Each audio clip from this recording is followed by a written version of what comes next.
Medyo tinanghali ako pag-alis mga kapobre kasi malakas ang ulan kanina madaling araw. Ayan o, may ulan pa sa laot. Alas 5:30 na. Nandito pa ako sa tabi. Paalon mga kapobre. Lalaki ng alon. Pero malinaw ito doon sa ano, sa laot. Dito lang ito sa tabi ang malalaking alon. Pero doon ito sa labas na hindi na ito ganito kalaki ang alon. Dito lang ito malalaki ang alon kasi nandito sa bandang tabi.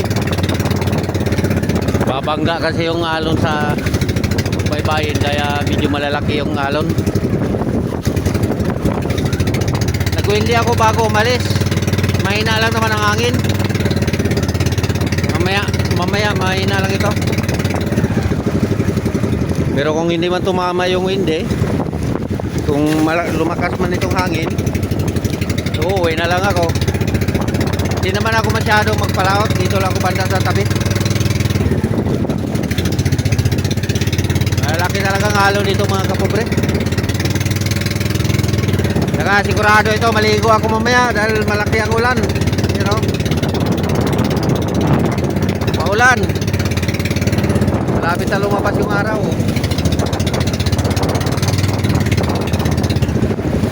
Pero medyo madilim pa. So mag-video ako mamaya mga kapobre pag mayroon akong mahuli puset. Pag dito lang muna. Thank you for watching.